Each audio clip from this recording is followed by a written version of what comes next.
Oui, madame, Nabino Banso Balandi, à Saint-Maltras Télévision, on a entendu Bino Boton Dipé, Longo Nabino, Toko Solamaï, politique, la République démocratique du Congo. Actualité, les jours, ils allaient toujours très abondantes. Et Sengeli, te permettre Bino et pas Ibozouami, Nabanda, qu'on a Bino PD partout à travers le monde, pendant qu'on y sur le commun. Makambo, ils allaient évoluer. Et Nakati Iyamboka. Breaking news, rubrique Nabiso, Natongo Alelo, Boye, Imana Moupona Pape, François Ouazali, déjà dans les airs, en train de venir, la destination à Kinshasa après ces jours à Soudan à Rosala 3 jours Samalokonda Sala qui ronde encore pour les 7 sites où ils allaient retenus pour Naboyambi Papa va reconnaître quand même pour un stade des martyrs que Basala qui podium tout en tenant compte il y a des normes au FIFA homologa stade il y a Kotiape ba matériel où ils approprié des à la base il y a tempête où ils kaki et Bebisaki podium peut ba réhabiliter en gros ils avaient précision il y a premier ministre Jean-Michel Samalokonde Infox et dans les réseaux sociaux et Sengeli bo veiller sur le travail au renseignement des alliés il y a une vidéo qui circule une chaîne rwandaise diffusant audio moko soi-disant il y a ministre de la défense de la République démocratique du Congo ce qui vous l'a dit en détail il y a beaucoup d'incohérences dedans balobi les chefs d'état-major général général Didier Toumbaza qui l'époque il y a Joseph Kabila R Félix à côté va remplacer qui est directement la général Mbala donc c'est lui qui reçoit les instructions il y a ministre de la défense donc bon quand même que Didier Toumbaza rassure son armée a déjà retraite mais c'est lui qui reçoit les injonctions alors que les chefs d'état-major les alliés Motomosu Soudelo les alliés Christian et tu vois moko ya ben cohérence pour relever la carte audio pour démontrer que même Rwanda va monter en haut va veiller sur les détails surtout nous les Congolais nous devons faire très attention na ben information les alliés qui circuler pour nous rejouer j'ai ya mungu nate maman na likamboto kobeta di solo lelo na libre débat état de mingi oyo gouvernement congolais topé armée na biso et kamami na ngambo ya communication na général Sylvain et Kenge Ouaouti ko dénoncer que Ezali na Koumoko préparé par l'armée rwandaise pour la incursion sur le sol congolais na partie à Nord Kivu n'est pas Iwa Piesengel na bango baya ko massacrer ba touti o ba vivaka sur le sol congolais yemoko bengi bango ba touti congolais mais moi je préfère les dire les touti qui vivent sur le territoire congolais. Nde yangoti na ya communiqué oyo FRDC est signé na tongo lelo pour instruire état-major général ya force ya EAC na kojoba disposition nécessaire pour rapatrier topé ko zongisa ba officier rwandais nyonso ezaki état-major général ya force ya EAC sika mama na likamoto komitu na mutuna président de la République a joué à disposition que c'est le gouvernement topé armée à Rwanda et à la sol la République démocratique du Congo. Alors comment se fait-il permettre que les officiers rwandais base dans la carte il y a des décisions il y a force il y a ESS que les trahison to côté on a pu communiquer au moment venu yango maman na matière auto robeta li solo yango na ba Kongomani bazali nanga tout ya libre débat ya mokolo alelo nanga moyi union sacrée tozali na mwana mboka Alain Madulou porte-parole ya UNC ville province ya Kinshasa aina biso longo mwana mboka le très célèbre avocat maître Tinda Mwanasuka moko ya bayi cadre ya MLP ya ndeko Franck Diongo aina biso longo peto zalina Alain Zikate di moko ya bayi cadre ya SID ya Martin Fayulu Madidi l'homme à la vibration peto zalina mwana mboka José et Kaniki moko ya bayi communicateur pe cadre ya ACP ya Gentiningo Bilambaka azalina salle ya maquillage le temps à rejoindre biso to kofungo la ba hostilité na biso mwana mboka Alain Madilou boye malamu pona yo malamoko na kotia yo mai na monoko gouvernement na biso topé armée na biso mingi bazali ko dénoncer il joue à la dénonciation en lieu et place de prendre les dispositions est-ce que ko dénoncer que incursion ya armée rwandaise et ya sur le sol congolais ba ko massacrer batuti ezali attitude armée sengeli azala nango ou bien l'armée doit attendre au moment opportun pour agir au les bazalaka toujours à la dénonciation lokola ba mouvement citoyen ndenge ba msusu ba ko ikela. Bon, merci mon amboka nonoko mbote na ba co-débatteur mbote vous avez na 7 minutes chrono ezali ko compter mbote na ba nyonso bazolanda biso awa il faut préciser na lobanga ngwa que ba voisin na biso nyonso bazo entourer biso ba président ba mboka na bango ba sala armée na senga na bandeli ko senga lisusu que mwana mboka Félix Antoine Tshisekedi akende ko sala armée civil. Ils ont demande, non, c'est-à-dire qu'aux la civile, ils ont état d'esprit, qu'aux la militaire, ils ont état d'esprit. Je pense que ils ont recommandation, ils ont bossé nangai, qu'aux l'armée, parce que nous avons comme l'impression que nous sommes encerclés. Dernièrement, na Sengaki, na Mokonzi Mboka, a une décision courageuse, il y a que l'ongwana et parce que EAC bayena tant mokonzi mboka lobby mission na bango yaki ko traquer ba M23 ko traquer ba M23 ko longola bango na mboka na biso baya bango moko basali déclaration que toye ko traquer te toye ko tala to empêcher ce qui progression ce qui ni malgré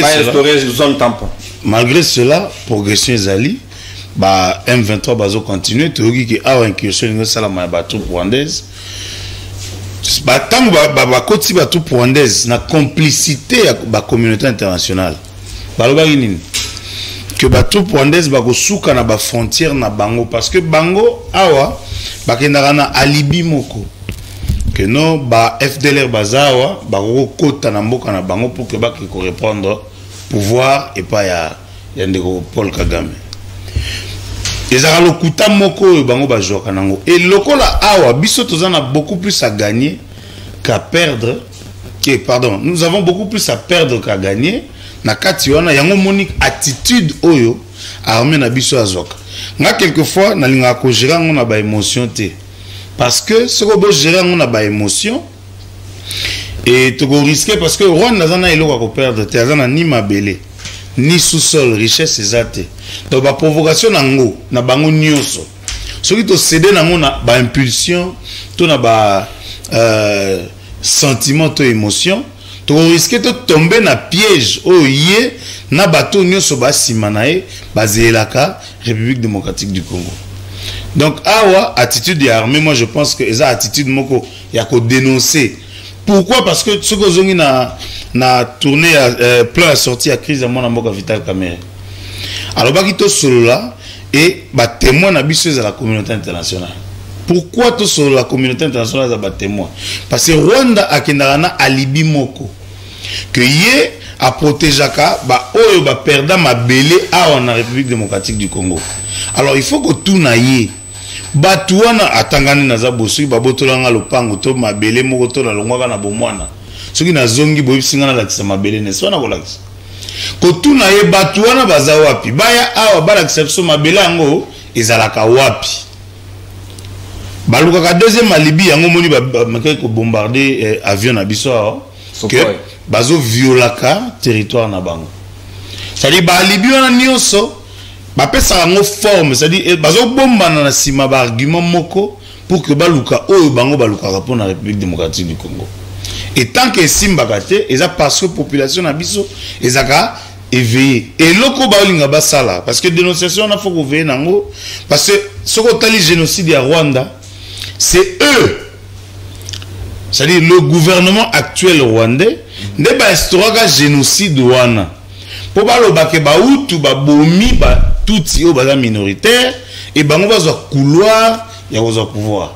C'est-à-dire awa objectif na bango so totali bien eza que baya awa ba massacrer ba tout ko ba oya awa eza passoire awa eza madusu awa eza nini au juste donc ba ba koti ba sali o ba lingi. Non nazolo bate na permettre bango baya te na lobi objectif na bango. Tango ba ke ko pesa pression na EAC ba koti sa bango pe na ba troupe ya EAC o ya ki awa.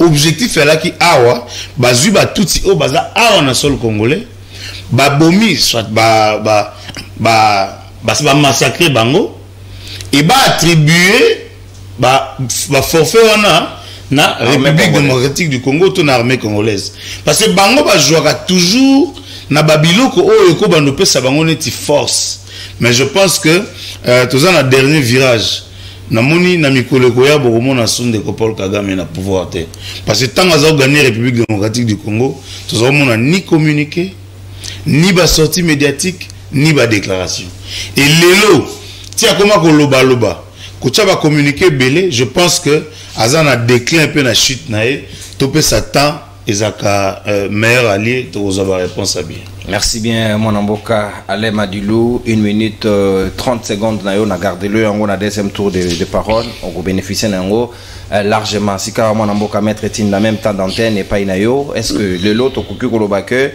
l'armée congolaise et comme Inango Makasi n'a pas communiqué qu'on dénoncer la situation qui ne va pas, l'armée rwandaise va venir en lieu et place à disposition qu'on poudroyer bango que vous ne pouvez pas foutre votre nez ici et c'est de cette manière que nous allons nous en sortir de la situation tous en. Merci Ndeko Mopandi Sango. ya mbwete na ya nola na motuna na yo tikala pesa nano baimboka oyo bakamati bongo libaku ya kolanda émission na yo émission kitoko o baimboka basepelaka na pesi bango baso mbote na pesi bana ya poto nyoso oyo bakamati libaku ya kutala émission na yo na kobosa na te bana ya funa bana ya kisasa bana ya funa na pesi bana MLP mbote ba cadre tout comme militant mais aussi mwana mboka Franck Diongo na pesi pe ba co-débatteur na ngai mbote ndeko mupanzi sango na koyanola na motuna na yo metika na kamatana ndeko madilu po ndeko madilu aye yepe oyaye ngonga na dénonciation abandi moi ba dénonciation na ye alobi ako condamné chef na bango pona nini amema biso na EAC ndeko madilu vous ne pouvez pas oiko se dédouaner te bozali na union sacrée et mokano muebino bokamata na moi lingomba na bino pona kokende kokotisa ekolo na lisanga ya banganga oyo ngana bengaka ndeko madilu yo pozo faire partir na bato na lisanga na ya lisanga na bino wana bongo moment ezali ya kolela te moment ezali ya koévaluer puisque bino moto mema biso bo évaluer pona nini bo mema ekolo kuna et makambo bo mema ekolo est-ce que bo kamati bongo ba résultat na yango bo ebisa biso bo memi ekolo na EAC po ete basunga biso na bitumba ya monyele mwa ekolo bo si le plan économique boloba mwa makambo ebele mais est-ce que uta bo kotisa ekolo eloko nini oyo république est bénéficié d'abord sur le plan économique pour mona ke to bénéficier de l'autre côté biso to zalaka na économie moko extraverti. Est-ce que le fait pour vous koingisa ekolo na communauté africaine est économie na biso longwe extraverti okomona ke longwe te mwana mboka na matali bongo bobali échange commerciaux na ebité eloko nini biso to ikosala comme échange to sala kana biso eloko te république tolo nakate pêche to sala kate élevage to sala kate to sala de loko moko ndenge bozana boko sala loko moko te na ma gouvernement na bino ya nyos ya nini oyo ya kipo et travail d'arrache-pied et loko moko bozo sala les alités na que ici les plans de défense il faut qu'on sala un peu analyse si les plans de défense de ko madilo ko mona que jusque là armée oyo ba armée ya communauté africaine est oyo ya awa force régionale et loko moko basali ezalité ce qu'on porte-parole et armée il y a un tort on a raison de dénoncer que l'armée rwandaise c'est qu'on préparer une incursion selon le renseignement militaire. Moi je pense que il ne pouvait pas le dire. Pourquoi pas? Ndeko ba stratégie ezala makambo misusu o balobaka te. Fa oser la bango na embuscade. Normalement, il y a des choses qu'on ne dit pas, qu'on ne dévoile pas avec comme nous sur les réseaux sociaux. Nous sur les réseaux sociaux et l'ennemi azoyoka. Tout ce que je crois que na Rwanda pe bayoki. Les stratégies ne se dévoilent pas. Mais armée oyo toujours collé là. Toujours qu'on dénoncer. Ndeko mopandi sango par rapport ya mutuna na yo pona kende droit au but, moi je crois que la faute ou la responsabilité revient au gouvernement puisque le gouvernement avait promis. Le gouvernement avait promis que bakotia bongo bakosala que tout comme na armée moko forte na programme à gouvernement na bango mais ce que otali lelo ndeko mopandi sango il y a des domaines où ils allaient négliger jusqu'aujourd'hui dans notre pays. Na kei na domaine ya défense et sécurité okomona que c'est négligé. À l'époque il y a maréchal Mobutu ces domaines ils allaient domaine moko où ils allaient qui où ils jouaient avec beaucoup d'attention. Et aujourd'hui c'est négligé. Défense, sécurité négligée. Même ma service à renseignement. Au moment que demi-ap, année, bango, les politiciens. Soyez politiciens, les kabolobi, moi les kambo, balandelio. Mais, na maibatali, service à renseignement, même dans le domaine militaire, c'est négligé. Dans l'Agence nationale de renseignement, vous verrez que Ndeko Mupandi Sango, à l'époque à Mobutu, domaine mais aujourd'hui, vous verrez que ce sont des chefs de l'État, des domaines négligés. Même Mobutu, dans l'armée, Misole Belé, ils ont détourné, ça c'est Félix Tshisekedi lui-même qui dit. Bon, moi je crois que Misole Belé, mais sur le terrain, qu'est-ce que nous sommes montés de palper? On toujours palper l'autre côté. Bisso, armée na Bisso Ezali 8e aujourd'hui. Mais armée Ezali 8e, il y a des autres continuent là. Et sur le terrain, tout le monde a dit, ça l'autre côté. Vous avez négligé Arnaud Ezali 8e.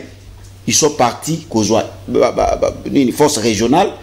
Arnaud Ezali Moussika Nabiso.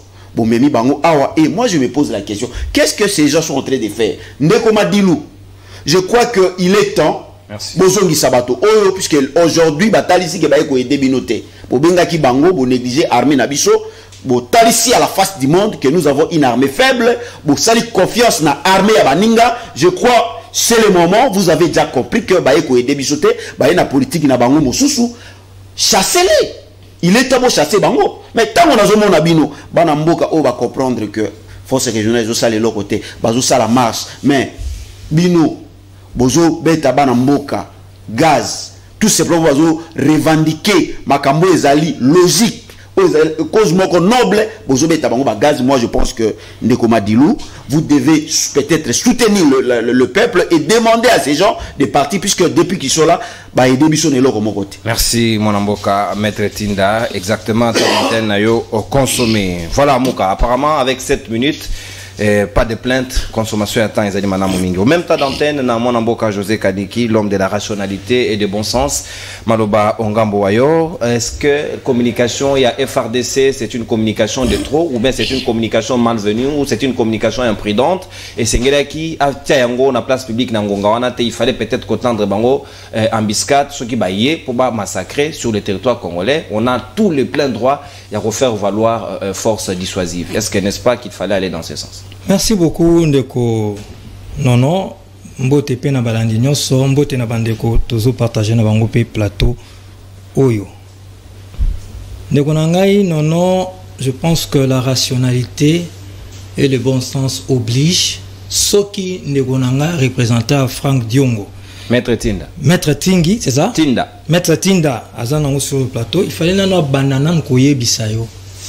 Depuis que le grand frère, le papa Franck Diongo Bima na prison à Makala, depuis le premier jour jusqu'à quel jour Oyo na Tawana Nino le président de la République a bandaki ko sala ya bien Oyo tinda qui ka soutenir ye pa bando komisaye na ba plateau nyos le lo komisaye sauter au retour na yango. C'est-à-dire que tu es sorti de la prison au bandit qu'on sala chaque mois. Bénéficiaire de la grâce présidentielle. Bénéficiaire de la grâce présidentielle. Là il y a pas de problème. Mais tous tes passages sur différents plateaux télé, et même, je ne sais pas, communiquer aux conférences de presse, tu vantais les mérites. Au bandaki ko vantait Makambo, président de la République, Azo Sala, paix à bandaki ko Sala. Ah, Robin, fils Étienne. Là même, à partir de quand le président de la République a mis Gilibanda. Ok. Tant qu'à temps où, yo moni peut-être que. Au combien? Je vais te répondre. Très bien. Tant qu'à temps où peut-être yo moni était, ils ont traîné. Hein? Nini est traîné. Ils ont traîné. Nini. Un poste. Ils ont traîné. Non, Baloli Kazaka. Bon, ce n'était que juste une introduction. Ndegonangai, une armée a un porte-parole. Et le porte-parole est là pourquoi? Pour dire des choses. Même dénoncer. Attendez. Mais oui. Non. Qui vous dit ça?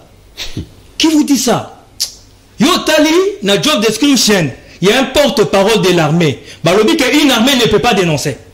Est-ce que le fait, il y a qu'à dénoncer et le comment vous allez se préparer? Né lobby que on constate la réaction sur le terrain. Non, c'est pas incompatible. Mais comme tout est tout à fait normal. On alerte. L'armée alerte. À qui veut l'attendre? Attention, on a quelque chose des alliés qui s'est préparé. Maintenant, au-delà de cette préparation, on a ni ayez décidé noter que bateau à la temps basali dénoncer par qui aux assume. Peu pour qui épargner la vie humaine. Je ne vois pas pourquoi Tokoki Koboye là une armée à l'Oba. Il a raison. Les stratégies militaires ne se dévoilent pas. Là, vous avez parfaitement raison. Mais quelle est la stratégie militaire? Oyo, porte-parole armée a dévoilé. Non. Au retour naïwana. Question Anna. Qu'est-ce qu'il a dévoilé? Non. Il a dit, au contraire, vous ne savez pas, non. Vous allez m'en penser sans goutte. Vous évitez que une guerre médiatique pèse à la. Une guerre médiatique existe. Mais c'est ça, une guerre médiatique existe. C'est-à-dire que Rwanda a désarticulé Bissot. Bissot peut s'engager, tout ça la guerre on appelle sur le front médiatique. Et sur terrain? Tolérance, maître Tinta. Je m'excuse, je suis même désolé pour ça. Ok. Nalobi Boy, sur le terrain, tu dis qu'on a négligé l'armée. Mais une année après, qu'on se les dise, de Konangaï à Franck Diongo. 8e, mais plusieurs replis stratégiques. S'il vous plaît, dans les années passées, on va me dire que je suis en train de faire les rappels de l'histoire. Oui. Pourquoi? Parce qu'on part de quelque part pour n'akoyer baïfika tozali, n'aïsika tozali kokende. Nalobi Boy, cette armée du grand maréchal Mobutu, réputée invincible, mais le Rwandais et l'Afdel à l'époque supplétif, bakoma kiawa na Kinshasa de Massisi kuna de kati kuna tiawa neni. 7 mois après, non? 7 mois après. Mais depuis que c'est M23, RCD n'a bandé n'a bandé la honte, pourquoi? Pas pour rien. Dans le Biboy, chaque président, a coutani entre guillemets une guerre, c'est une façon de parler. Ça dit, tant que président, il y a eu des moments difficiles par rapport aux enjeux du territoire national. Il y a eu des MOBA 1, il y a eu la guerre de Katanga, il y a eu ceci à l'époque de Mobutu. Sous Kanango, on a eu à vaincre. Maréchal a dit, c'est parce qu'il était malade. Non, je parle de Katanga, les guerres de la sécession et tout ça. Des moments difficiles pour l'intégrité territoriale de notre pays. Mais nous avons gardé ce pays en entier. J'ai dit ceci, Mouzé. Il vient avec ses Rwandais et son Afdel.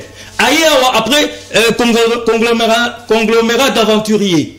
Pas RCD à Salami, tout ça, dans le Mango, basé la moitié du pays. Pendant combien? Pendant 4 mois. Ça, c'était aussi sa guerre. Le fils vient, Joseph Kabila. Il continue dans cet élan-là. Mais 4 ans après, nous avons pu récupérer tout notre territoire. Nakena Makamaba CDNP, Babylon M23-1.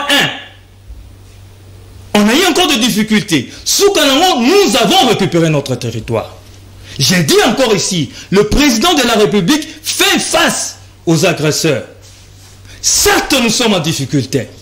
Mais ne disons pas que nous avons négligé l'armée. Et nous allons récupérer. Dans quel sens? Jusqu'aujourd'hui, près d'une année après, depuis que l'M23 bandit va mes aventures naïes, il y a quelques localités et quelques villages qui ont été pris. C'est-à-dire qu'il y a une armée qui combat et qui est sur terrain, qui ne laisse pas l'ennemi entrer facilement comme à l'époque. Sans oublier, qu'on se le dise, toutes les organisations internationales ont eu à le dire. Que s'il vous plaît, je vais terminer. Que ces M23 se comportent comme une armée régulière et bien équipée. Donc, nous sommes en train de nous battre. Et pour terminer, la communication, elle est importante.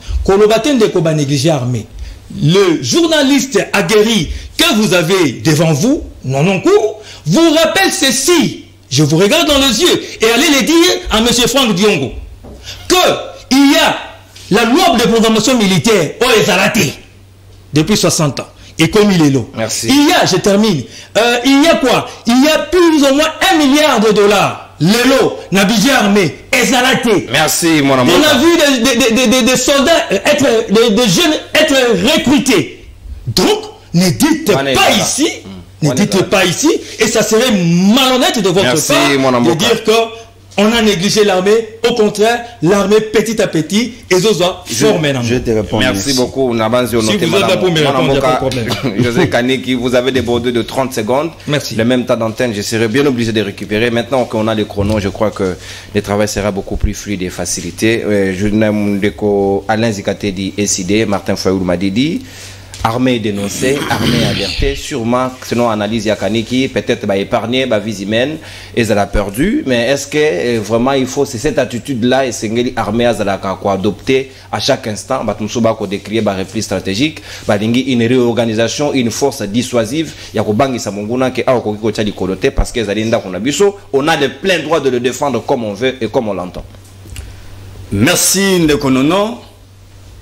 Et na pesimbo tena ba co-débatteur le ko ba pesaki biso pe on a zongi seli bango yango pe ba kongomani banso ba kolanda biso à travers la République, pourquoi pas les bandes ya mboka pesi mbote particulièrement na commandant du peuple, le président élu Martin Fayulu Madidi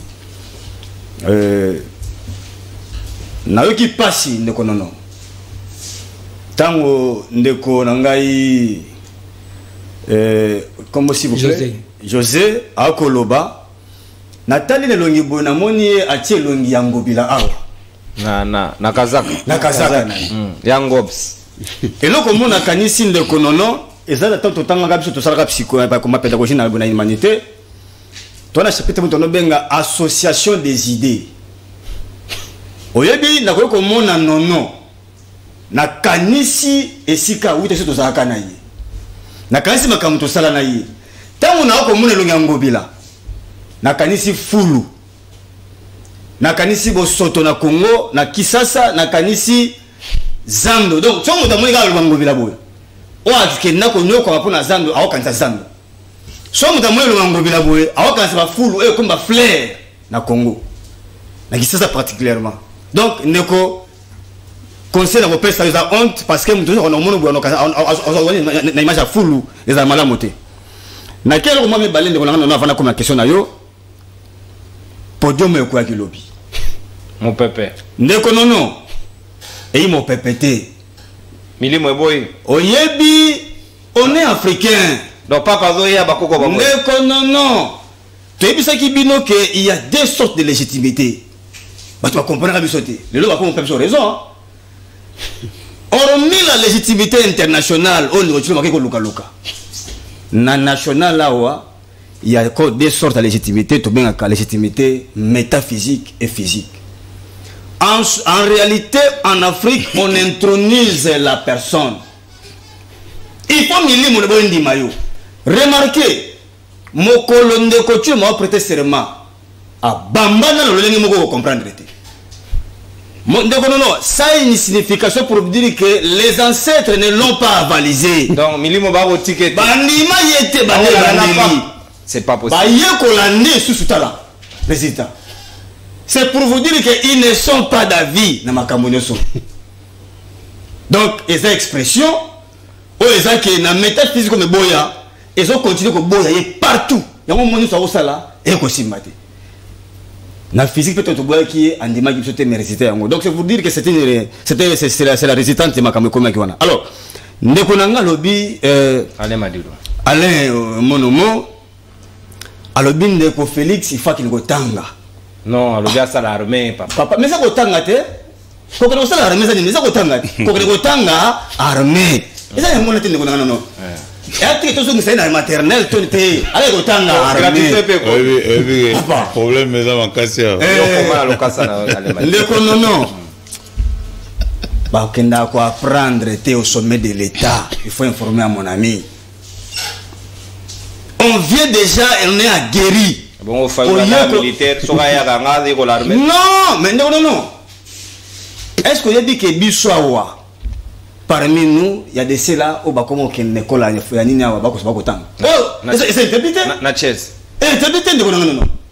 C'est pour vous dire qu'il y a des formations. Et à chaque fois, apprendre à comme presque na ko suka na manana yao. Pas à ko tanga pas ça parce que à l'accident va limiter les nyonso. Donc, il y a ça peut-être la mère, peut-être il peut, peut-être. Mais pour Félix, En tout cas, Yo, boy, quand même. Non. hein? Alors, n'azongi pas un décolanga lobby, toi, la guerre médiatique. Mais Ndeko, tu dois savoir que la guerre médiatique se joue avec quels canaux communicationnels. Il y a des canaux précis, pardon. Mais yo comment on a motoloko là porte-parole ya armée nabiso. D'abord armée va être bandit. Azo dénoncer. Ndeko, ouais ça qu'on est là. Comment ça? Et ça qu'on est là. Armée de là. Mais Ndeko non. Armée frappaka. Correction. Il y a pas communiquer. Discipline. Montazi leçon. Papa, film bozongi. Et biso, ce qu'on t'a dit histoire et armée na biso. Banda toé ko banana yango na force publique. Tito ke ba guerre mondiale to zongi. Tu échoues kate. Tu es ko échouer kana ba déco. Quand na ba déco tu es ko échouer. O ko mona ke armée na biso comme ko fléchir. Il parle de Mobutu. Non, il faut interroger l'histoire. Mayele l'a dit. Que ceux qui le loyaux comme mon armée et au women na bitumba bo yo sidate kope na kati na kope kota kope kota ndeko bon d'accord vous nous aviez dit vous que chers collègues quittez les groupes armés tu le loyaux au cas on ce soir ils sont là bango bazali na kati ba kamona kope zala bango. Qu'est-ce qu'ils ont fait? Non, c'est pour vous dire que Toko la pamba. N'a pas communiqué non, peut-être dans la manana pour que vous deuxième volet na otanga. Mais Ndeko, tu vas te rendre compte que on ne peut pas espérer gagner la guerre. Mais sur le Komoko. Ndeko Félix passe au moment que n'a communiqué pas contredire. C'est lui qui nous a dit n'a qu'à communiquer, n'a qu'à adresser na que force ya Rwanda. On a deuxième volet émission. Merci pour la catana moki. Na bomba on peut pas en tout cas mag sali na réserve on. Mais c'est pour vous dire que non makambo nyonso la kisi biso que des causes déjà plantées pour nous dire écoutez, on ne peut pas gagner la guerre avec ce système ici. Parce que on trouve ça anormal, ou la biso un simple communiqué. Ils ont communiqué mais la biso on ne peut pas au moins de tout ça là. Biso sur le Ngwawa, nous ne pouvons pas venir ici commencer à critiquer l'armée. Ça nous fait mal. C'est l'armée républicaine. Elle est républicaine. Apolitique. Mais le lien comme on met la décona biso, même bango moko ba militaire ba d'accord. Parce que ba imposer bango eux allez bongo esprit à commandement, la discipline, il ne peut pas réagir. Merci. Mais en réalité non. Baza très mécontent dans le lenge oyo. Merci Monamboka Alain Zikatedi. Exactement, ta d'antenne consommée avec débordement de 5 secondes. Sika wato koleka na deuxième dimension. Il y a libre débat na biso lié na communication. Il y a état-major général, il y a FRDC. Où il peut signer communiqué des forces armées de la République démocratique du Congo. Balobi, les officiers rwandais, membres de l'état-major de la force régionale de l'EAC, dans la partie est de la République démocratique du Congo, ont été sommés de quitter le sol congolais. On précise bien les officiers rwandais. On va y réfléchir. Qui a autorisé qu'ils viennent sur le sol congolais? Parce qu'au préalable, le président de la République Alobaka, Bango Rwandais, ils ne feront pas partie. Il y a force Oyo Xengeli et en est de la République démocratique du Congo. Balobi Boué, contenu et à communiquer. Pour des raisons sécuritaires, la République démocratique du Congo a enjoint le commandant de la force régionale des États d'Afrique de l'Est de rapatrier dans leur pays les officiers rwandais membres du quartier général des forces basées à Goma. Babi, ces derniers déjà quitté le sol congolais, ils sont un peu flous, ils doivent regagner le Rwanda. Suite à cette décision, le Rwanda a rappelé tous les officiers faisant partie de ces mécanismes régionaux basés en République démocratique du Congo, signé le porte-parole de l'armée, général Sylvain Ekenge Ebomi. Voilà. Il y a signé communiqué aussi. Alain Madilou, c'est clair, tu dois réfléchir. État-major général, il y a EAC, et place où il est basé à Goma, c'est de là où la stratégie, il y a force à EAC Zozouama. comment permettre que les officiers rwandais, sur le sol congolais, va faire partie sur le comment on arrêter la stratégie, sur le comment on attaquer, sur le comment on avancer dans le processus. Est-ce que biso moko tolingi to vouloir une chose et son contraire dans notre manière de faire les choses? 5 minutes et pas une heure. Merci mon amboka nonoko. Nazo seka parce que nalani ndegolanga bani na mabangati abwaki mabangati na moni azai quand même meloko lopate parce que au moni tango to yaka faut que ça sujet avant. On comprend que sujet zagi peut-être inventé ndego soit atanga yangote. Kolobaki armée, l'armée doit se taire. Neti oyo communiquer. Même projet où tu as mutu et qui na mikanda après botiang en exécution. C'est-à-dire communiquer et ça m'a bêté. Ko dénoncer l'armée et ça peut interdité. Ah ou tout va bien. J'ai comme l'impression que bande gonanga va jouer jeu à Rwanda. Parce que armée a lobby boy to bandela. Ba troupes rwandaises bazo préparer massacre ya ba Tutsi au bazana Congo. Pour attribuer à mon armée et puis dans la République démocratique du Congo. Pour avoir argument au niveau international. C'est clair. Il faut dénoncer avant parce que Congo c'est la bangote que basala et puis mbokezwa charge wana.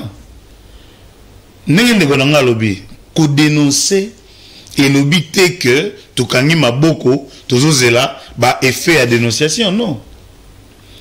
Tant que lobby a une stratégie il y a à confondre que tanga na ko sala armée na comprend que apparemment ba linga ba flouer biso opposition na biso ba proposition za la raté ba chaka opposition ninge sala makapenate mais ba yaka a ko empêcher armée na biso et dénoncer makambo ezo se préparer na kuzu ba za empêcher armée de dénoncer. Mais attendez, quand vous dites que vous demandez à l'armée de se taire, n'est-ce pas que bolingi et sala mananu et surprendre biso.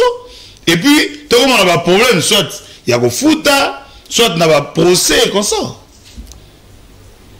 C'est-à-dire, tant que tu as l'armée, na CP, na souka, au monde, on a lobby que l'armée républicaine. Et ça politique. Armée politique. Et ça mboka. Il y a un monde na lobaki, na la union sacrée, na cash, na senga qui président de la République a une décision courageuse, il y a kolongo la bisona EAC. Pourquoi l'armée rwandaise est contente de quoi Madilou? Parce que comment il a permis que les officiers rwandais y a na stratégie à EAC? C'est de là la confusion. Yango moni tant que chef d'État lobby faut la communication na ezaki na je crois France 24 a lobby que EAC koya pour traquer ba M23. EAC tango yé ba changer objectif et comité to traquer to vendre. Ngana sengi awa encore que le président de la République prenne une décision courageuse de quitter l'EAC. Parce que, pourquoi je donne cet exemple? Avec conséquences logiques, à Bengana Bango Basson alors. Mais attendez, je parle en tant que Congolais. Je parle en tant que Congolais. Parce que, awa, il faut le dire, ils ont double jeu. Oh, Salamaki, Babi Togoya ko Salaboué, beaucoup mis sur terrain pour le bilo comme sous. Oh, communiquer, ils ont loba, batou pour Andes, donc Bakotaki. Et il faut comprendre que Bango, yaki na Libye, Babi Togo souka na ba frontière na biso. Mais bah comme un état-major na Goma, baza na Tchanzoute, baza na Unionité, ils sont à Goma. Yango na lobi balobaki Togo souka na et ba frontière na biso parce que alibi na bango ezaka ke bakotika ba frontière na bango te pour que ba FDLR baya basala incursion na Rwanda. Mais biso tozotala na miso ko fungoma tozo comprendre que batu oyo baza na ba intérêt mingi pa na biso o biso to na ngopa na bango te. D'où awa, je pense que armée ça, excusez ça Moussala Nango, armée ont dénoncé, mais n'empêche que armée c'est se préparer pour défendre Netrobaka de talk and fight. C'est-à-dire toujours solo là, mais toujours bêta. Kosimba carotte na bâton, et ça logique ya mboka. Parce qu'il faut que loba, que solo na ba voisin, que ba maïle na bango zanini, mais que se défendre, et ça armée na biso yango ça na moni mon mboka rappelé ok. Ba jeune baza formé, ba jeune ba côté armé, mbongo côté armé, toko bandolo makambo ya armée à la télévision parce que tu as experté mais du moins na otozo mona armée na biso eza en mouvement c'est-à-dire to espérer que to gagner à tant bandeko bazolo ba échec. Je pense que mon amboka Kanik a rappelé que pour te reprendre totalité à ma bien il nous a fallu 4 ans. Ils ont ba guerre ça 4 mois pour te répondre. C'est-à-dire qu'au ganga échec mbango kaka pozolo ba contre régime, je pense que ça peut ko inamboka ils ont malamoté tu vois quand la télévision et surtout ici quand nous parlons de l'armée où faut défendre intégrité territoriale. Tout le monde a ramonté maman baissé tout betel sur l'armée. Mais ce qui tenir pour responsable na confusion non sur EAC. Mais nazolo bana que to continue loko moko to continue nini c'est ça le problème. Non mais tant on nazolo ba chef d'état longwa. Nazolo bango pour nani. C'est-à-dire na kati ya EAC moi je parle en tant que Congolais, j'ai comme l'impression que bazo jouer biso double jeu. Bazo jouer biso double jeu, c'est-à-dire biso to de bonne foi. Mais bango bazo la tsabiso que bango bana bangamba kozwa awa bako yoka o biso talango comme revendication. Merci. Mwanamboka ale madilo. Na récupérer 1 minute na yo tseka ki na tour liboso ndé yango keiti na 6 minutes. Très organisé, libre débat, Joël Mouka, FMI, Glodine Sita, directeur technique, na CPN Nabino Makas, parce que c'est un travail de fourmi, au bout qu'on fournit au jour le jour. Chaque jour, il y a des innovations, ça, il faut le reconnaître, si quelque chose est bien fait. Et mon amboka, Maître Tinda. À suivre les communiqués, les Rwandais sont avec nous. Dans la stratégie, il y a état-major, il y a EAC, alors qu'ils ne devraient normalement pas être là. Parce que tout le monde qui a l'information est fuitée. Alors que tout ce qui est bango base dans la nakati. Qui a permis que l'information fuite. Maintenant, aujourd'hui, on peut dire en partie, nous devons être responsables. Il y a ces autres embolatés parce que nous avons permis ce qui ne devrait pas être permis. Nakoloba, Nandeko Nangai Madilou, Monsieur Madilou, honte à vous. Ndeko Nangai Pe, honte à vous. José Kanik. Soni Nabino. Quand on gère les pays, on ne se plaît pas. Nakoyebi Sabino Mibale, ezali na ba âge o moto ko la flatteur. Ezali na âge o moto ko lata manette ndenge bolati ona te boye na itando eke bokomi koso. Donc bozo sala mo ba jalelo na bino. Honte à vous. Lumumba bundela mboko na âge moke. Bosi bokomo ami kolo bo bundela mboka. Botika babiloko ne longa jati ni olati wana. Oyo mosusu alobi tozo solola ndeko badilo alobi tozo solola tozo bete bozo bete wapi. Bozo ça la reprise stratégique. Bozo bete wapi. Puisque bino motobo stratégie militaire bino motobo ko pesa yango. Bozo na ministre de la défense.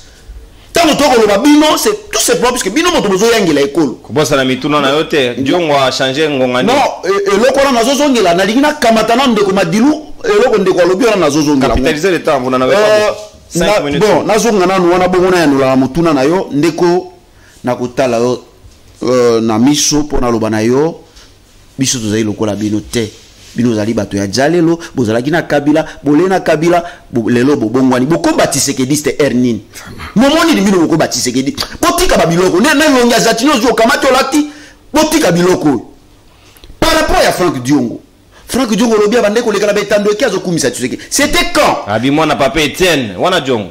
C'était pendant que il gérait avec le FCC. Félix Tshisekedi a fait des promesses telles qu'Azo continué comme ça la prométhazine. Il a fait des promesses à Franck Diongo que n'a ko trahi ba Congolais. Non, papa, est-ce que ko yebi sangai politique Franck Diongo ndo ça permet na papa Tshisekedi dans pesa Franck Diongo et bon ngana mbongo. A prometa qui est ko trahi ba Congolais. Babunda bakabula ina bato FCC bazo nyokoloi nde sala kete tozala ofuro mula akei voyage ali boso azongi mwa mbongo etikala ki na libenga leta est-ce que azongi saka lisusu mbongo malamoko on avait crié à lui tolobi azali mwana ya tata tobundi na ye akotrahi ba Congolais te bendenga ko promettre biso et c'est pour cela Franck Diongo azalaka soki alobi soutenir na motema ne mobimba soki alobi salela yo opposition akosalela opposition avec la dernière énergie.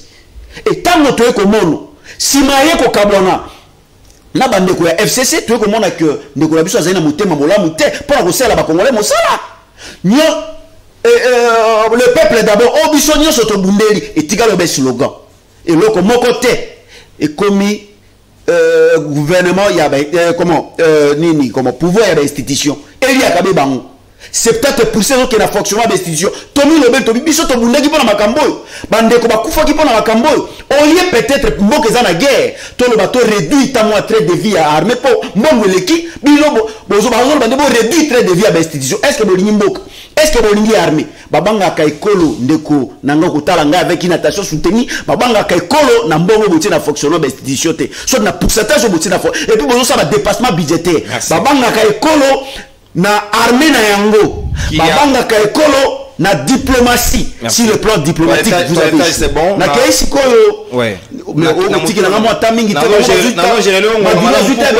il y a pas de problème non Makambezale belé kolomba ne te plains pas nani a autorisé ba officiers généraux oyo ya Rwanda ba ya na sol na état major général ya EAC na Goma mais ndeko et koti sibiso na EAC nani be mwana mboka ezali pe parmi ba réseau biso to tikaki union sacrée to tikaki to lobeli to pekisi likambo meme kolo na EAC mwana mboka France donc apesi même adage alobi ba lobaka vous ne pouvez pas inviter la personne qui est à la base du chaos. Vous ne pouvez pas inviter la personne qui est en train de matérialiser le chaos. Yakoya ko aider à maîtriser le chaos. Et Salamanil par le monde. Moto pelisi moto. Yo benga yo boma moto. Et Salamanil par le monde. To moni yango be aw. To pekisi ayoki bisote. Akamati ekolo akeko bonza yango et pas ba ini na biso. Ce sont des nilotiques ces gens-là. Et tant que ces gens-là ba koya ko pesa solution na mboka na bisote. Bongisa armée. Interroger l'histoire à l'époque à Mobutu. Tous les qui armée à Makassi. Tous les qui ont service à sécurité à Makassi. Oh Mobutu, il faut pesa bango makoki o ebongi. Tolobi na e ayoki bisote. Arnaud ezali 8e de konanga. Comment qui kozwa okende ko benga Arnaud ezali musika baya ko edeo. Oh tono non ezali complicité. Ce sont des gens bazali batomoko. Ce sont des nilotiques. Bazali bato bayokanaka. Il ne pas ko se trahir. Et tout ce que nous sommes en train de voir, ezali plan na bango, o basi basalaki, ba yenango bazo matérialiser des plans na bango. Puisque bazo bundisa nini M23 de bino babenga kibino, soit disant pour éradiquer, c'est ça le terme. Pour éradiquer M23 na ba groupe nyonso zo créer ba nyamu na monyele mo ekolo. Depuis bango ba ye eloko ni basi basali. Ata mo groupe moké ba maîtriser te. Eloko moko te ndeko na ngai. Est-ce que ces gens-là sont venus nous aider? Vous allez comprendre qu'ils ne sont pas venus nous aider. Merci. Et bazali na plan na bango o baye pour balkaniser mboka na biso biso a sortant direct to telemaki to gangaki pour que balongola biso na moi likopa oyo. Et je crois que ndeko mopandi sango soki mwana mboka Félix Antoine Tshilombo Tshisekedi akola na ngai na sengi na yo.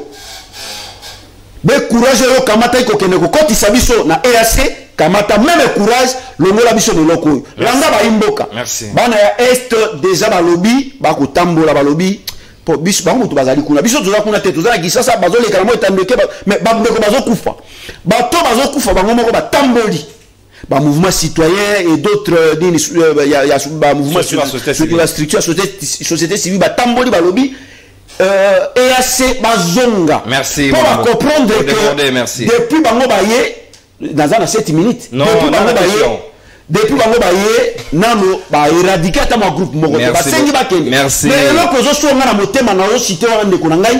Nenge bazo beta bana mboko bazo revendiquer que bato ba kende. Lelo madilo ko mi ko rejoindre biso. Tango to loba ki madilo ba ko lekala betando ka ko sepela. Merci. Madilo yo lelo changer. Merci maître. Calmez-vous maître Tinda s'il vous plaît. Yo lelo changer madilo. S'il vous plaît maître Tinda. Madilo ça qui est assez. Madilo. Moi ki bazo selo ko moko te moko ko ko changer.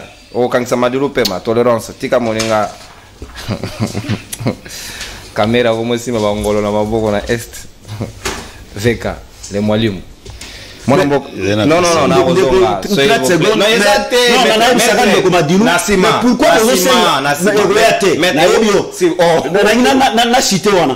mais pourquoi bozo senga FDLR a solo la peine à Rwanda te et solo la kanaba merci s'il vous plaît FDLR a solo la peine à Rwanda te ba bongisa banzo bato ba kende merci maître Tinda s'il vous plaît tous permettre baninga ba consommer peta d'antenne na bongo mona mboka José Kaniki 5 minutes na yo.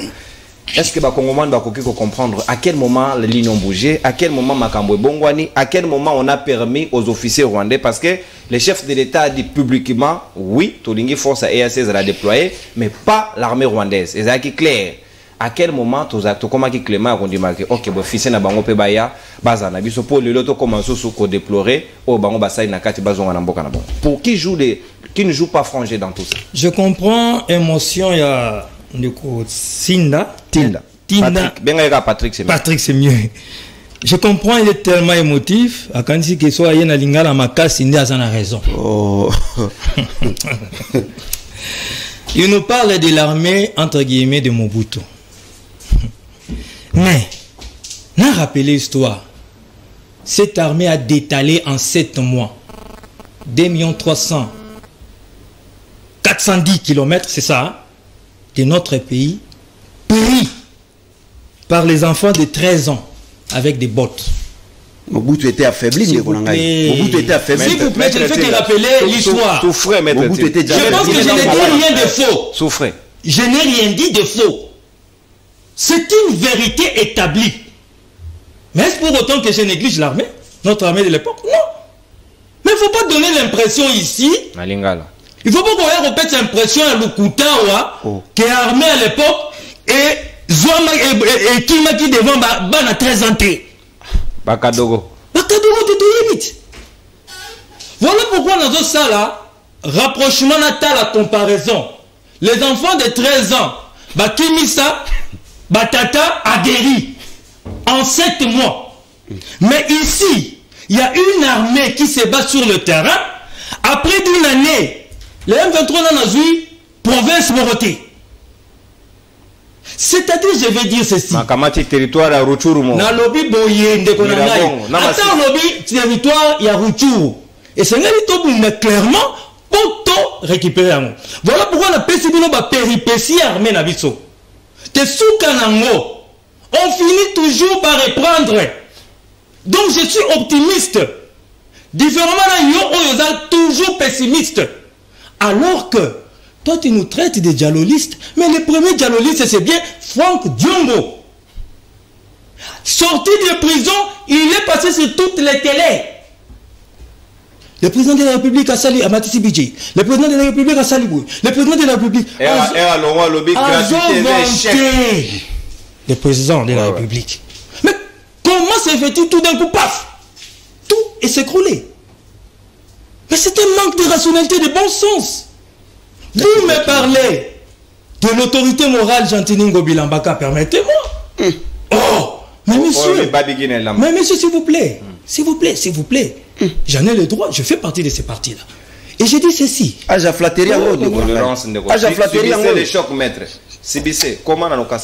Un monsieur qui pense qu'il a le droit de parler des gens, de Franck Diongo, pour lui, ce n'est pas du dialogue. Et il t'interdit toi de parler de Gentilini Bilambaka. Qui est qui? Qui est le gouverneur de Kinshasa? En plus de ça, il est le représentant de qui? Du président de la République. Mais il ne comprend rien. Le gouverneur est représentant de qui? Dans sa leçon, quoi. Et voilà. Ce qui batalingaï avec Gentilini Ngobila, à moins de 6 km, et l'engesa. Et ça, le gouverneur m'a retâché au Rango. Autour de l'Essilie, pourquoi tu n'as pas 6 km? Pour le moment, on a la photo, c'est Essili, tout Essili. Zéla. Oui. D'ici les aussi. Ok, merci pour la précision. 6 km. D'ici les aussi, on inaugure ça dans quelques mois. Comment tout? Comment on a Gentilini Ngobila? Tout Toussaint depuis Paris, aux yeux réponse à José Kadiki. Massidita. À ça. Lélo, éclairage public et Koufaki. Lélo, son guide. Non. L'éclairage public est athée. Éclairage public est athée. Aujourd'hui, tu fais. Alors qu'on va nous réclamer. Bah, pression, mais par mauvaise volonté. C'est pas possible. Lélo qui toko, Ezali. Une des sociétés, ils ont retiré les déchets plastiques. Mais est-ce que Ndekonanga très cher, Patrick? Est-ce que tu as bien s'il? D'accord. Voilà encore. Vous connaissez ce qu'on appelle les partenariats publics et privés? Bon, précisément, partenariat public. Mais c'est-à-dire, ça a été signé, ça a été fait partie avec qui? Bon, précisément. Tolérance. Oh là là. Vous êtes co-présentateur. Tu souffres, il y a dit on va souffrir. Mais pourquoi à l'époque on n'avait pas fait ces partenariats publics et privés? Mais ta façon de réfléchir, c'est un ennemi. Élégance. Non, c'était quoi? Je lui dis quelque chose de clair, mais il refuse. On a eu Kimbuta. Mazo opposant. Oh. Mais c'est ça la malhonnêteté d'être opposant. Moi, je lui explique ceci. Kimbuta a fait 12 ans, n'est-ce pas? Il n'a pas construit une avenue, plutôt une route de 6 km. Une minute, Joseph Kanik. Pas de problème. Je lui dis encore ceci. Qui a autorisé les officiers rwandais? J'en arrive. Ouais. Je lui dis ceci pour terminer. Que éclairage public est acquis sous-souté. En 12 ans, les gens ils ont mis Yazoboui. Bon, je comprends. Ils ont malhonnêteté. Negonanga ya oignon. Oignon neni. Eside? Oui. Negonanga ya. Occupez-vous de vos oignons. Ça dit tu seras devant le président Kagame. Mais qu'est-ce que tu diras? Je lui dirai, occupez-vous de vos oignons. Et lui, il pense que c'est ça. C'est une expression française, de vos affaires. C'est quand j'ai la réponse. Ah, ok. Mais s'il lui dit que là, occupez-vous de vos affaires, mais c'est tout ce que le président de la République dit tous les jours. Et il a même répété hier devant l'ambassadeur. Qui a autorisé les officiers rwandais? J'ai dit ceci. Du moment que le président de la République a le baki non N-O-N avec l'armée rwandaise. L'armée rwandaise, ceux qui t'ont retrouvé, comment on appelle ça, des officiers rwandais dans la stratégie. Dans le état-major rwandais, eh bien, nous le refusons. Voilà pourquoi le gouvernement. Mais pourquoi il ne tue pas de dans le temps? S'il vous plaît, ouais. S'il vous plaît, s'il vous plaît. Je ne suis pas là pour dire dans les temps, après combien de jours il fallait qu'on dénonce, il fallait qu'on s'alabouille. C'est que moi je note ici, c'est que l'armée a donné des instructions, si je peux m'exprimer ainsi, permettez-moi de dire ainsi, et le gouvernement pour que Batouana base à la terre. Merci. Puis le Rwanda à reconnaître qu'il a retiré Bango, oui ou non? Oui. Oui, je pense que j'ai terminé. Merci, Mwanamboka, l'homme de la rationalité et bon sens, libre débat. Dans ce pays, placement, Kaniga Robi, on ça, libre débat, il y a voilà, il a détendre un peu les questions d'entrer dans la zone de turbulence. Le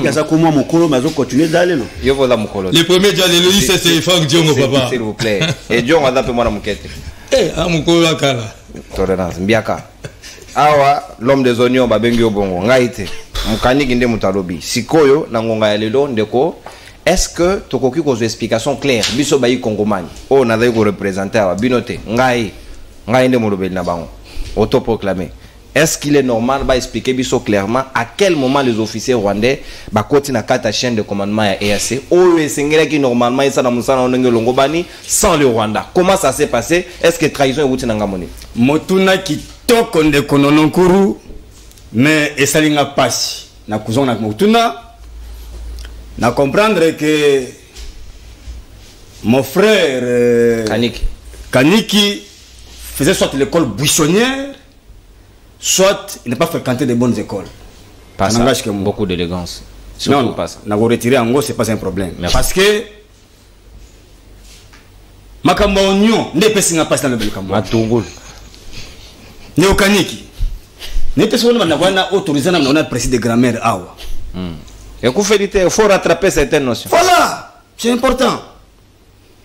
L'expression là, Babenga Kayango, locution adverbiale. Monsieur, il faut apprendre. Il faut apprendre. Kanigi noté. Au moins nous a, donc, ils ont chacun doit s'occuper de ses oignons et les liés. Au lieu de l'eau, et ça comportement na bango. Moko na pulvérisé quand on a canal de presse, ne connaît ayepe na oignon. Et tiens sur nzoto na nzoto. Comme sur la zigida. Aye azo ça bato oignon. Ne connaît mais on est où? Toi apprendre. Na pesi kulutu na ngai zulu. Na ebisi yote canal presse na pesi yombote. On appelle ça locution adverbiale. Ce n'est pas une locution conjonctivale ou autre. Donc sur lingi toutes ces notions là j'en ai. Il y a quand on bombarde parce que éco est à guérir yo et malunga donc récupérer sous ma camborate oyo tata moko mate follow le baki comme ça n'était que atteindre la France là où il a fait de la langue française non seulement la langue vernaculaire mais aussi la langue maternelle. Voilà, alors je suis solo s'il vous plaît université a failli le reconnaître papa ce qu'on lingi bêta quelle la nouvelle aux suite papa oko ya kosamba te parcours reconnu ya te mususu lokolo ezali awa koyo te diplôme eyebana te nanga oloba diplôme wana wapi ate mo apena papier wana wapi bakokanga ye moko ezali manque de rationalité à Franck Diongo de changer la position mais je regrette. Est-ce que tu peux dire parce que nous avons un rôle de rationalité yebisa biso bolongo est ndenge nini bokoma na union sacrée bo parce qu'il a nini imagine ne salama wana Vraiment. Pour beaucoup de union sacrée. Boganga biso azala élu na nzela ya Kabila. Alors moi là comme ma moto ya IDPS moto ya union sacrée. Est-ce que tu peux nous expliquer ça? Vous êtes rationnel. Honte à vous monsieur. Moi je me papa papa. Ndeko Madilou. Ah Alain Ndoi Sony Ndeko Sony okobisa biso lobi ete ba force nyonso oyo ba ko profiter na bonne foi na biso mais c'est quelle bassesse que gérer mboka. Est-ce que mboka va gérer na bonne foi Vraiment. mboka ata papa ye wana mboka o gérer na bonne foi ba eti de démontrer biso boye ndeko nono que budget ya Rwanda na 100% na yango 60% aide et à lire ressources minières ya biso na biso ba yibaka ya koyiba nkita na biso 60%, 30% des aide, 10% eza café na bango mais ba yibaka pe café na biso donc sur la dernière malamu 5% monsieur à 10% donc c'est dire que 65% ou ta RDC moto bongo yo qui est la bonne foi moto ya bongo on va quitter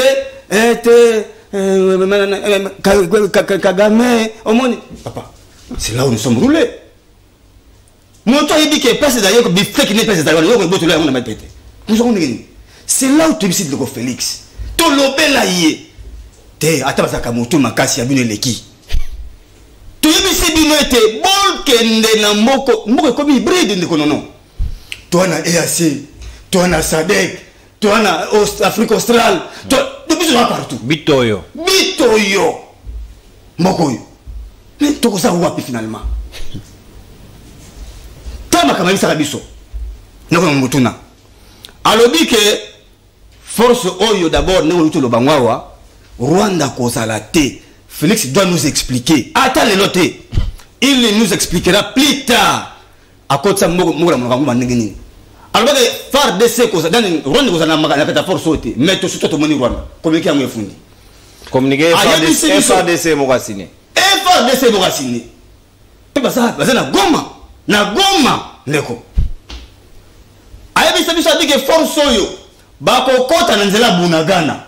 Est-ce que Madilo ko sabiso force ko na nzela nini écoutez na nzela force oyo son nabino koto bino bokomi oyo to moni kamere akota mo sans problème hein akota Bunagana akota sans problème sans problème koto to mona biso awa ba komisi na biso ba zone neutre nakini mais quand on a connu tout ça en état de siège mais à Kenya ça a cette activité sans problème c'est bon si il y a mis ça tout non oh shit ba yebisa biso te force vino na matina lo biango ba yé pour ba éradiquer de monde ba qui ne frappe mais ça c'est ta mort mais non seulement les sasi Willy Ngoma collègue na ngai collègue na ngai ndeko pe basuki wana te bakomi kopesa ba instruction na EAC babi tout le monde a fait DCT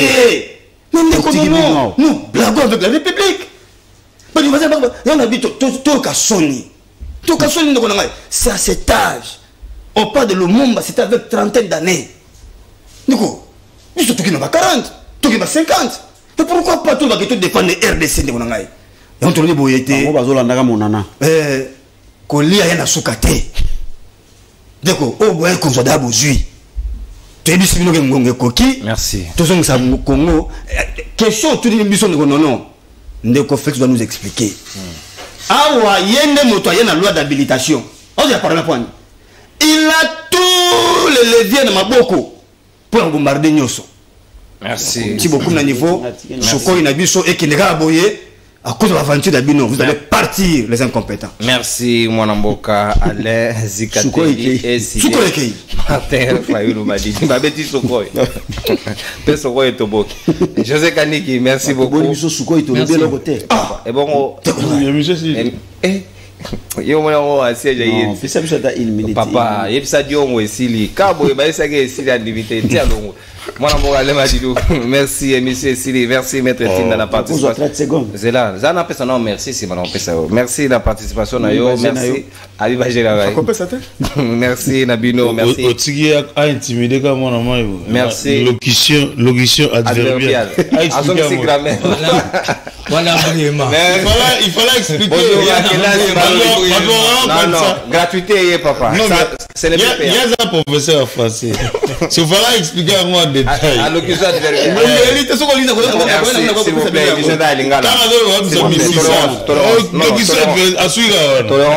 donc à citer sans les décortiquer. Merci beaucoup na Glodinzita directeur technique. Merci beaucoup na Joël Mouka FMI Maboko Bank. Merci Nabino surtout Bayi Kongomani pour la confiance Nabino. Te pardonner pour pas na libre débat na tondi bino botondi parce que tous allez évoluer malamu avec beaucoup d'innovation na lingi bino mingi to kotani lobi mercredi pour un nouveau numéro avec ba invité ya Sika pour na robeta toujours masolo ya actualité politique ba konzi bo faciliter bisotage soki to boyi likambo to boya ngo pena kwa baya ya ndenge ba boya pas d'armée rwandaise pas d'officier rwandais parce qu'il y a pas de différence entre l'armée rwandaise na officier rwandais on est un peu perdu là il faut aider la population de comprendre que ah ba konzi ba boyi négociation to boyaki mais ce n'est pas trop bien cette manière de faire les choses. Il faut que le Congo soit au-dessus de toutes choses, de toutes décisions. Il y a un nouveau numéro. Bye bye, parce que par-dessus tout, au-delà de la politique, vous restez frères. Au revoir. Tout ça.